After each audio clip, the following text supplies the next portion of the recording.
ध्यान करेंगे 45 मिनट तक। सतीपट्ठान सूत्र के हिसाब से जैसे हम करते आ रहे हैं, शुरू तो प्रतिदिन की तरह अपना पोस्चर ठीक करके, अपना मूड देख के मन को शांत करते हैं, और फिर आनापानपब्बम या संपजानपब्बम, जिस तरह भी मन कर रहा हो वैसे साधना करें। अर्थात सांस का आलंबन को डिफॉल्ट बनाएं या शरीर के आलंबन को डिफॉल्ट बना के चित्त को शांत कर लें।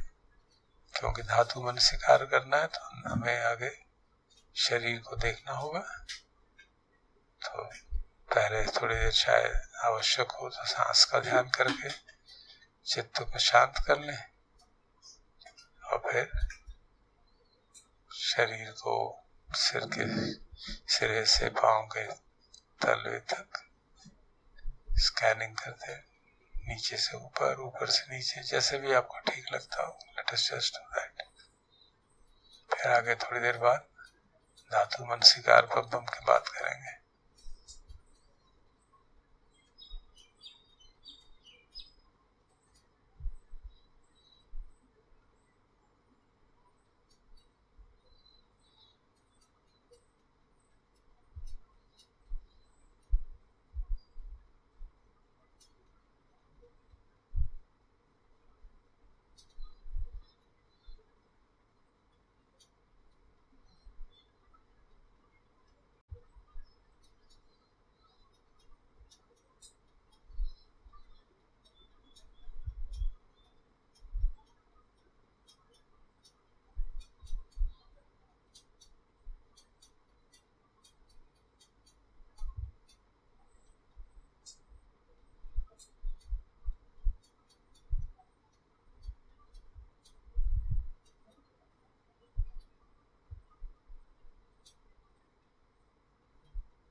हमारा एटीट्यूड कैसा हो?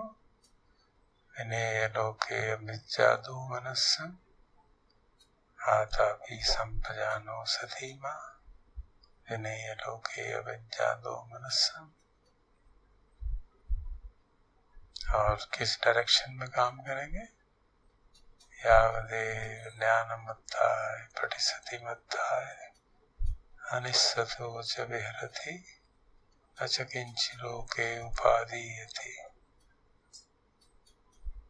केवल सती, केवल ज्ञान, ये साधना की दिशा होगी। तो संभव हो तो शुरू ऐसे करते हैं, अपनी तरफ से कोई एफर्ट नहीं करते, चुपचाप बैठ जाते हैं और देखते हैं क्या हो रहा है।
जो अनुभव हो रहा है उसको समझें। शुद्ध चेतना हमारे काया में 6 विज्ञान के रूप में प्रकट होती है। इस समय काया विज्ञान उदय हो रहा है, व्यस्त हो रहा है, भिन्न भिन्न स्थान पे क्या हो रहा है उसको जानता है उसको, और उसके साथ साथ वेदना होती है उसको जानता है। अगर हम प्रतिक्रिया करते हैं वेदना पे तो तृष्णा जागती है, नहीं करते तो बस वहीं पे बात रुक जाती है।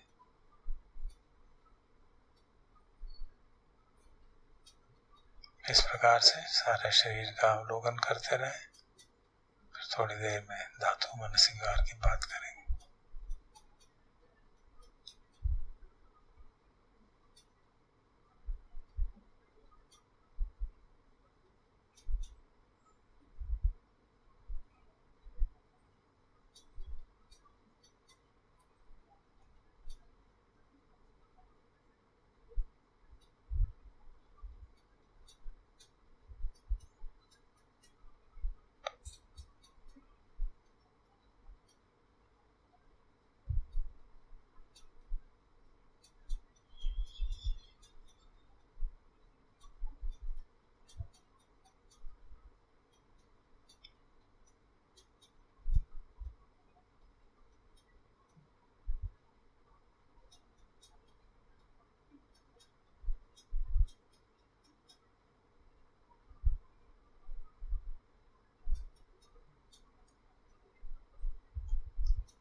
आज पहले धातु मन सिकार बुद्धम के हिसाब से साधना कर लेते हैं, फिर बाद में पढ़ कर देख लेंगे कि हमने ठीक किया कि नहीं। क्योंकि हम काया का दर्शन कर रहे हैं। तो 4 धातुओं की बात की जाती है। पृथ्वी धातु, आपो धातु, वायु धातु, अग्नि तेजो धातु। पृथ्वी, अग्नि, वायु, तेज या गर्मी।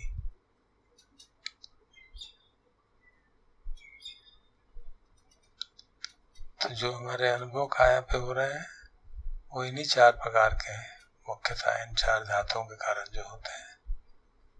पृथ्वी धातु का स्वभाव है भारीपन, हल्कापन। पृथ्वी धातु की इंटेंसिटी ज्यादा हो तो भारीपन, कम हो तो हल्कापन। वायु धातु का स्वभाव है हलन चलन, बहुत होगी तो सारा शरीर में ऐसा लगेगा जैसे सारा शरीर के अंदर वेदनाएं इधर से उधर हिल रही हैं। धारा प्रवाह और भंग की अनुभूति में वायु धातु की बहुतायत, पृथ्वी धातु बहुत कम। और जल धातु जो है तरल पदार्थ की जैसी रूप में माना जाता है। और अनुभव के आधार पर डायरेक्टली अनुभव करना जल धातु को थोड़ा मुश्किल रहता है, क्योंकि उसका स्वभाव होता है बांधने का। जैसे आटे में पानी डाल दें तो वो जुड़ने लगता है, लेकिन ज्यादा डाल दें तो फिर फैल जाता है। तो इसलिए कई बार जो हमें संवेदना ऐसी लगती है कि कुछ सिकुड़ रहा है, कुछ फैल रहा है, तो कह सकते हैं वो द्योतक है जल धातु का। अगर जल धातु ना हो तो ये शरीर हमारा इकट्ठा जुड़ा न रहे। तो जब शरीर साधना करते करते उसके भंग होने की परिस्थिति होती है तो जल धातु भी कम होती है, वायु धातु ज्यादा होने लगती है। और अग्नि धातु जो शरीर में उष्मा है, गर्मी है या ठंडक है, वो अग्नि धातु का द्योतक है। तो इस प्रकार हम बॉडी को स्कैन करते हुए देखते हैं क्या है और अपने आप समझते हैं यहाँ पे पृथ्वी धातु की बहुतायत है, यहाँ वायु धातु ज्यादा है। हर अनुभव में चारों धातु होंगे, ऐसा नहीं होता कि एक ही चीज हो। ये चारों धातु हमेशा गुथी हुई रहती हैं। जिसकी इंटेंसिटी ज्यादा होती है उसी का इफेक्ट हमें महसूस होता है। अगर पृथ्वी धातु की अधिकता होगी, इंटेंसिटी ज्यादा होगी, तो भारीपन, हल्कापन महसूस होगा। अग्नि धातु की अधिकता होगी तो गर्मी लगेगी या सर्दी लगेगी। वायु धातु की अधिकता होगी तो कंपन होगा, हिलन डुलन होगा। शरीर की बाउंड्री जो स्टेबल रहती लगती है, वो ऐसा लगेगा शरीर की अपनी सीमाएं नहीं है, कभी वेदना इधर जा रही है, संवेदना इधर जा रही है। और जल धातु जहाँ कहीं सुगड़न हो, फैलाव हो, और जहाँ पे जब सारा शरीर खुलने लगता है तो मतलब जल धातु कम होती जा रही है। तो इस प्रकार से अब हम बॉडी का स्कैन कर लेते हैं एक बार और फिर देखते हैं कौन सी धातु कब जाग रही है। तो हमको अपने आप हर एक का अनुभव यूनिक होता है, तो आपको अनेक को हमको स्कैन करते हुए देख लेना चाहिए। अच्छा, यहाँ पे ये धातु ज्यादा है, यहाँ ये धातु है। तो इस तरह से इन्वेस्टिगेट करके समझ के धातुओं के उदय को देखते हैं।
ऐसा करने का उद्देश्य क्या है कि हम शरीर को, जिसके प्रति सबसे अधिक आसक्ति रहती है, आत्मभाव रहता है, वो केवल इन धातुओं का पुंज है, मैं और मेरा नहीं। आप किसी भी धातु को, पृथ्वी धातु को, जल धातु को, वायु धातु को मेरी है ऐसा नहीं कह सकते। ये प्रकृति का भाग है। तो ये शरीर जो है इन धातुओं से बना हुआ शरीर है, प्रकृति का भाग है, मैं और मेरा नहीं है। ताकि हम कह सकें अत्तिकायो दिवा मनस्य सती बच्ची पट्टिता हो। तो ये ऐसी काया है धातुओं से बनी हुई।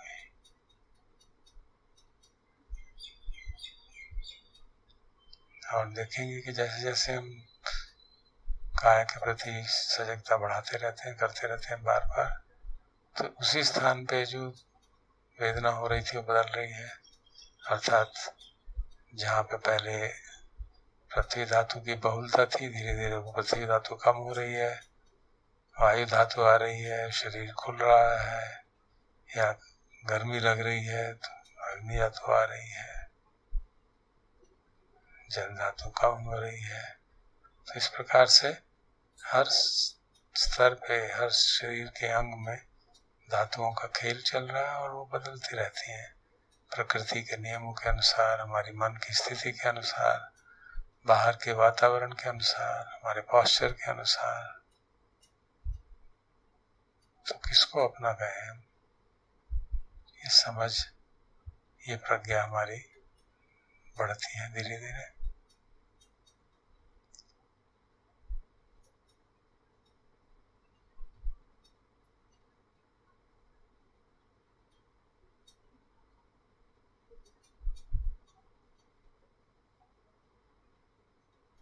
आपने कभी बीच पे गए होंगे कि देखा होगा कि अधिकांश लोग बीच पे बैठ के चुपचाप बैठ जाएं तो बहुत अच्छा लगता है।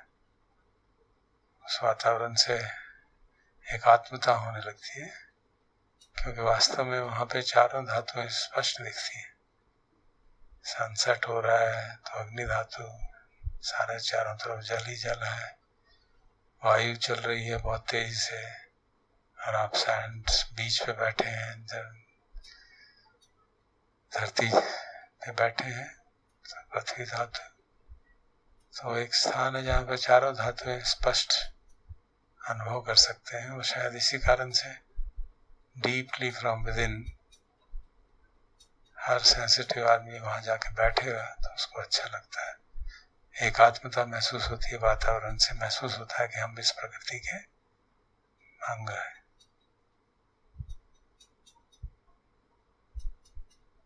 ये शरीर जो है प्रकृति का ही अंग है, कोई मेरा और मैं नहीं है।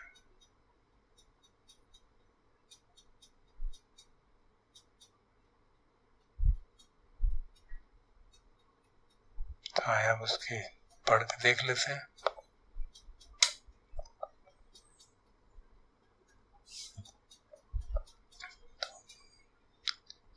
धातु मनसिकारपम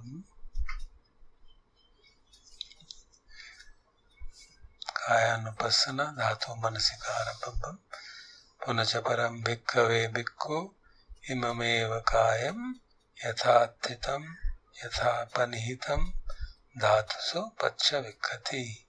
तो दोबारा भिक्खु, एक भिक्खु जो है इस काया को, जैसे वो बैठी है जिस भी पॉस्चर में है, धातुओं के रूप में पच्चवेक्षण करता है, मतलब उसका इन्वेस्टिगेट करता है। पच्चवेक्षति का मतलब होता है इन्वेस्टिगेट, रिफ्लेक्शन करना। शीशे में अपनी शक्ल को देख के पच्चवेक्षति कहते हैं। अत्थिमस्मिन् काये, इस काया में है पृथ्वी धातु, आपो धातु, तेजो धातु, वायु धातु थी। तो ये चार धातुएं इस काया में है। फिर वो एक उदाहरण देते हैं, से यथा भिक्खवे दक्षो गोघातको वा गोघातकन्ते वासी वा गायवीं वधित्वा चतु महापथे बिलसो विभज्यत्वा निसिन्नो अस्य एवमेव को भिक्खवे भिक्खु इममेव कायं यथा धृतं यथा पनीतं धातुषु पच्यवेक्षति अत्थिमस्मिन् काये पृथ्वी धातु आपो धातु तेजो धातु वायु धातु।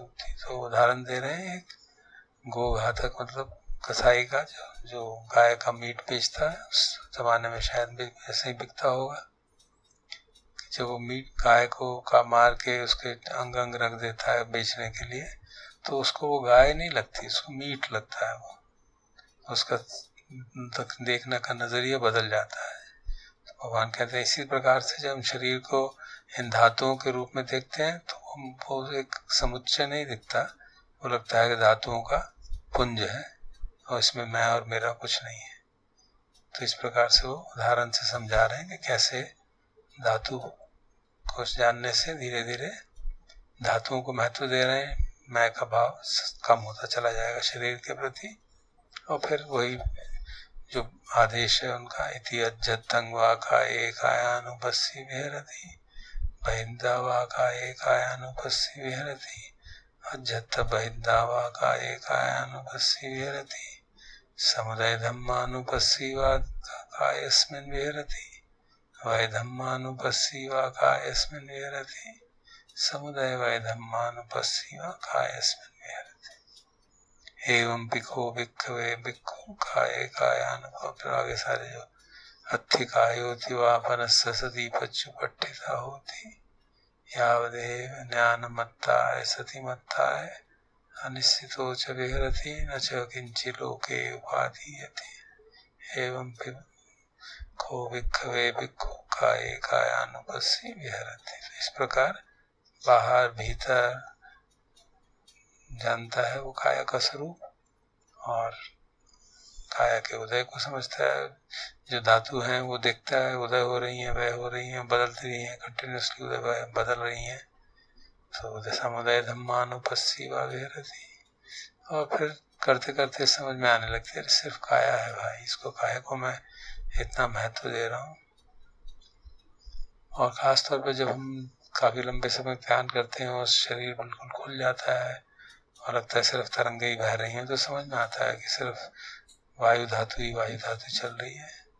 जल धातु समाप्ति हो गई करीब करीब, कोई कोहिजन नहीं रहा शरीर में। एक ऐसे लगता है जैसे एनर्जी है जो बह जा रही है। तो ये बात जैसे हमारे शरीर के लिए सत्य है, ये दूसरे के शरीर के लिए भी सत्य है। तो इस प्रकार हम समझते हैं कि सब कुछ एक तरंगों का एक खेल चल रहा है, जिसको हम मैं समझ लेते हैं क्योंकि हमारी दृष्टि उतनी सूक्ष्म नहीं रहती, सॉलिडिटी लगती है तो उसको मैं लगने लगता है। तो इस प्रकार अनात्मबोध की पुष्टि होने लगती है, शरीर के प्रति जो आत्मभाव है वो कम होने लगता है।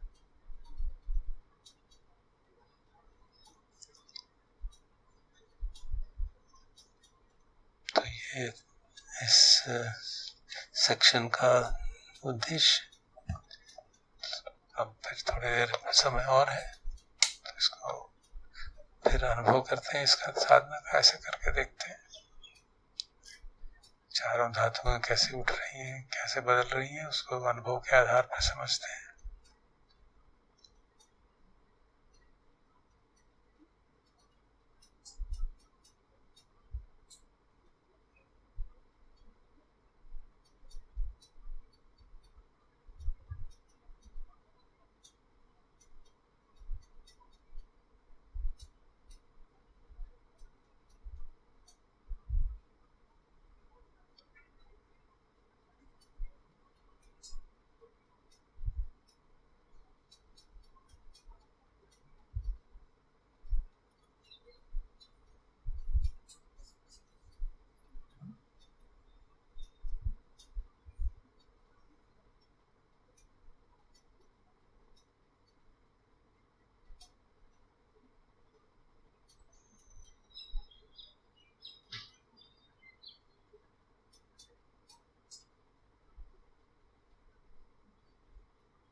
छोटे से समय में सारा शरीर भंग हो जाए प्रायः संभव नहीं है, अनलेस आपकी बहुत साधना गहन हो रही है अभी अभी।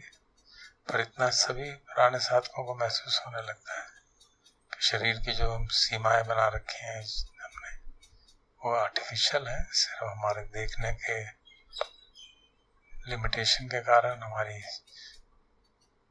समाधि की कमी के कारण ऐसा लगता है कि शरीर की सीमाएं, स्किन जो है त्वचा से ढकी हुई, वो मैं हूँ, वो त्वचा के बाहर मैं नहीं हूँ।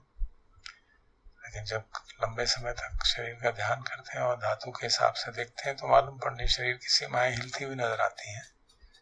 सचमुच में महता शरीर में साइड से आप चल रहे हैं धीरे धीरे धीरे धीरे, और फिर अचानक अटेंशन अंदर चला जाएगा, फिर बाहर आ जाएगा, तो सारी सीमाएं जो हैं वो हिलती डुलती नजर आती हैं।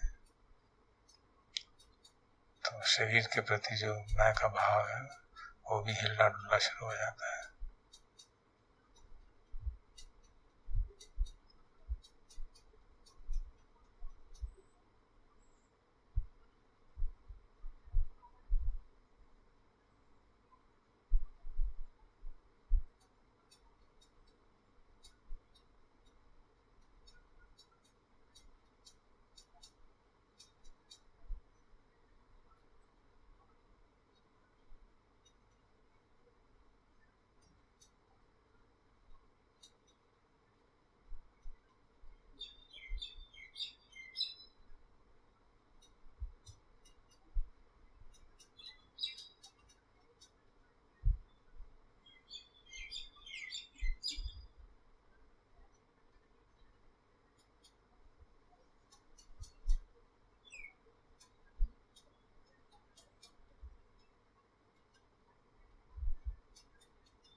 ऐसा करते हुए मन भटकेगा, स्वाभाविक है, उसको बुरा नहीं मानेंगे। जस्ट रिलैक्स, स्माइल, उसको अपने आप अपने काम में लग जाएगा।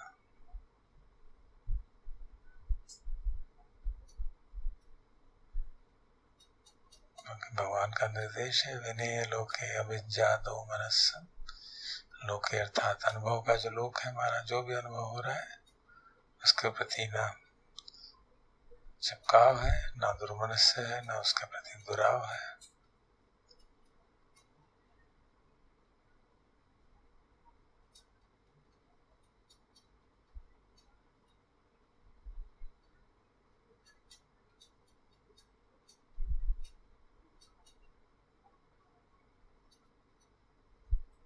जब हम बगैर किसी एजेंडा के जानकारी लेते हैं तो अपने आप को शरीर की हलन डुलन ज़्यादा महसूस होती है। जब हम एजेंडा के हिसाब से स्कैनिंग करेंगे ऊपर से नीचे, इस डायरेक्शन में उस डायरेक्शन में, तो थोड़ा टाइम लगता है।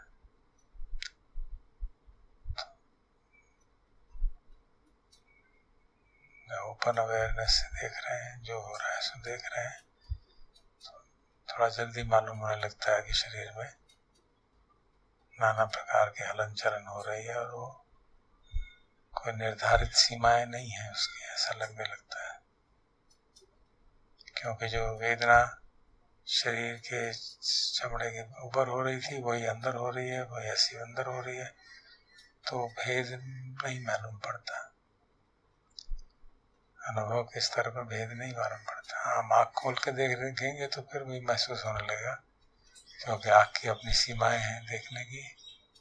एक पर्टिकुलर वेवलेंथ में ही देखती है तो वो वैसा ही देखेगी जैसा उस वेवलेंथ में दिखाई देगा।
प्राय जैसे जैसे हम बॉडी स्कैन करते रहते हैं उसका पृथ्वी धातु कम होती रहती है, घनत्व कम होता रहता है, भारीपन कम हो जाता है। और अगर कहीं घुटने में दर्द हो, प्रॉब्लम हो तो बात अलग है। वहाँ पे दर्द जो है कुछ अग्नि धातु के रूप में, कुछ पृथ्वी धातु के रूप में सॉलिडिटी एक्वायर कर लेता है। उसको भी अगर क्षमता से देखें लंबे समय तक तो वो भी बदल जाता है। फिर वायु धातु के बहुतायत वो सब हिलने डुलने लगता है, टेंशन उसके थ्रू भी।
अंत में जैसे पहले क्या था, जब अनित्य बोध पुष्ट होता है, स्पष्ट लगता है सब कुछ बदल रहा है, तो एक प्रश्न उठ सकता है कि इस बदलाव को देख कौन रहा है।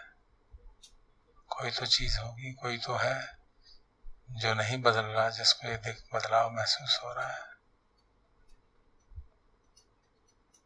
तो सती है, और सती जब तक बनी रहती है तब तक उसमें कोई